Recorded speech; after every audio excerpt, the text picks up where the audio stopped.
नमस्कार। तिब्बत टीवी के हिंदी प्रसारण में स्वागत है। तिब्बत टीवी के साप्ताहिक हिंदी समाचार में हम दर्शकों को परम पावन दलाई लामा, वर्तमान तिब्बत के परिस्थिति, निर्वासन में तिब्बत तथा तिब्बत मुक्ति साधना के संदर्भ में जानकारी प्रस्तुत करते हैं। मैं हूं तेंजिन पेलजोर। आगे देखिए इस सप्ताह के प्रमुख खबर। परम पावन दलाई लामा जी ने भारत के विभिन्न आध्यात्मिक परंपराओं के धर्म गुरुओं के साथ मुलाकात की। सिक्योंग पेम्पा त्सिरिंग का लंदन, स्कॉटलैंड, नॉर्वे तथा डेनमार्क का आधिकारिक यात्रा। मैक्सिको के सांसद साल्वाडोर कारो कैब्रेरा तथा सांसद इनेज पारा जूरेस ने तिब्बत के समर्थन में मैक्सिको के कांग्रेस में प्रदर्शन। Central council of Tibetan medicine ने मीडिया द्वारा परम पावन दलाई लामा जी के प्रति मनहानि की घोर निंदा की। तिब्बत समर्थकों द्वारा मधु लिमिये के जन्म शताब्दी समारोह का आयोजन। भारत तिब्बत सहयोग मंच का रजत जयंती समारोह का धर्मशाला के तिब्बती बुद्ध मुख्य मंदिर में आयोजन। समाचार विस्तार इस प्रकार से है।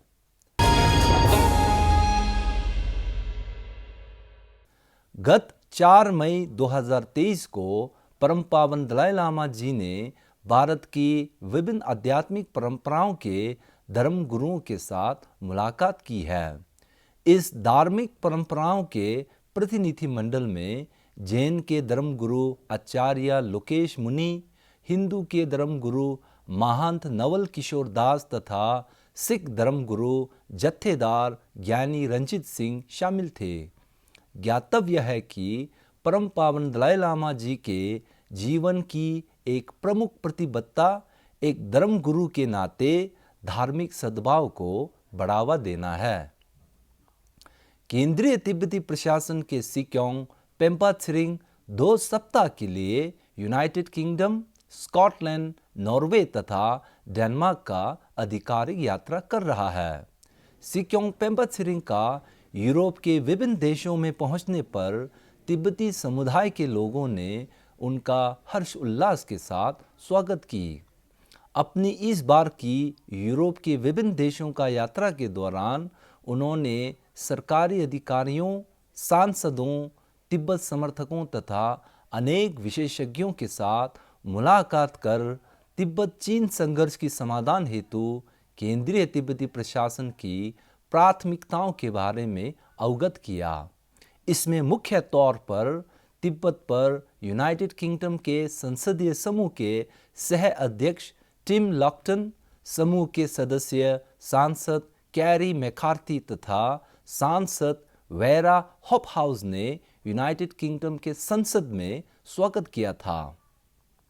इसी प्रकार सिक्योंग पेम्पा को तिब्बत पर स्कॉटिश संसदीय समूह के अध्यक्ष सांसद रॉस ग्रेर ने स्कॉटिश के संसद में स्वागत किया था।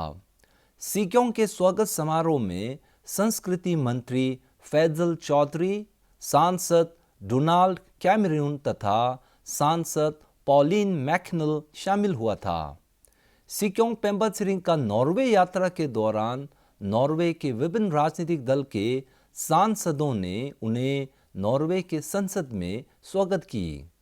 इसमें सिक्योंग ने नॉर्वे के विभिन्न राजनीतिक दल के सांसदों जैसे सांसद रासमुस हैंसन, सांसद इंगजट जाओ तथा सांसद ओला एल्बेस्ट्यून के साथ मुलाकात कर वर्तमान तिब्बत के गंभीर स्थिति के बारे में जानकारी दी।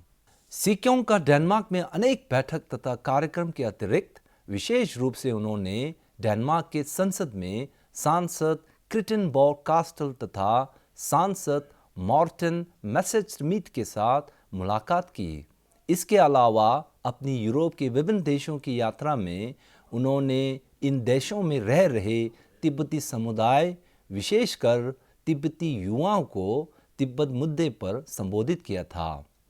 यूरोप की इस पूरे यात्रा में सिक्योंग पेम्पा त्सिरिंग के साथ लंदन तिब्बत कार्यालय के प्रतिनिधि सोनम फ्रासी, सचिव लोचे तथा तिब्बत समुदाय के प्रतिनिधि ने भाग लिया था। इस बुधवार मैक्सिको कांग्रेस के चल रहे सत्र के दौरान सांसद साल्वाडोर कारो काब्रीरा और सांसद इनेस पारा जूरेस ने तिब्बत के समर्थन में तिब्बती झंडा फहराते हुए नए चीनी राजदूत का मैक्सिको कांग्रेस में स्वागत के दौरान विरोध प्रदर्शन किया था। उन्होंने 20 मिनट तक फ्री तिब्बत का नारा लगाते हुए तिब्बती राष्ट्रीय झंडा प्रदर्शित किया था। वह दोनों तिब्बत पर मैक्सिको संसदीय समूह के संस्थापक रहे हैं। ज्ञात है कि सांसद साल्वाडोर के नेतृत्व में 12 सदस्यीय संसदीय प्रतिनिधिमंडल ने तिब्बती राष्ट्रीय जनक्रांति दिवस के 64वें वर्षगांठ के आधिकारिक कार्यक्रम के मुख्य अतिथि के तौर पर धर्मशाला में यात्रा की थी। उस दौरान उन्होंने चीन द्वारा परम पावन दलाई लामा जी के पुनर्जन्म मामले में हस्तक्षेप करने के लिए निंदा करते हुए एक बयान जारी की है। Central council of Tibetan medicine के चिकित्सक सदस्यों ने एक बयान जारी कर मीडिया द्वारा परम पावन दलाई लामा जी के प्रति झूठी रिपोर्टिंग और मनहानि के लिए कड़ी निंदा की है। अपने बयान में उन्होंने लिखा कि परम पावन दलाई लामा जी के छवि को खराब करने के लिए चीनी कम्युनिस्ट एजेंडों तथा कुछ गैर जिम्मेदार मीडिया द्वारा बनाए गए वीडियो से पूरे बौद्ध समुदायों और परम पावन दलाई लामा जी के अनुयायियों की भावनाओं को आहत किया है। आगे लिखा कि मीडिया को परम पावन दलाई लामा जी तथा उनके अनुयायियों को माफी मांगनी चाहिए। 30 अप्रैल 2023 को नई दिल्ली स्थित कॉन्स्टिट्यूशन क्लब में तिब्बत समर्थकों ने तिब्बत के लंबे समय से समर्थक और समाजवादी नेता स्वर्गीय मधु लिम्ये की जन्म शताब्दी समारोह का आयोजन किया था। इस समारोह में विभिन्न राजनीतिक दलों के नेताओं, प्रख्यात सार्वजनिक बुद्धिजीवियों, समाजवादी कार्यकर्ताओं, मधु लिम्ये के मित्रों तथा आम जनता ने भाग लिया था। समारोह में भारत तिब्बत समन्वय केंद्र के कर्मचारियों तथा दिल्ली टिबेटन सेटलमेंट के तिब्बतियों भी शामिल हुए थे। आज सुबह भारत तिब्बत सहयोग मंच की रजत जयंती समारोह का धर्मशाला स्थित तिब्बती बुद्ध मुख्य विहार में एक भव्य कार्यक्रम आयोजित किया था। इस कार्यक्रम के मुख्य अतिथि परम पावन दलाई लामा जी ने अपने संबोधन में भारत सरकार तथा जनता द्वारा तिब्बत मुद्दे तथा तिब्बती लोगों को पिछले 60 से अधिक सालों तक निरंतर समर्थन देने के लिए आभार प्रकट की।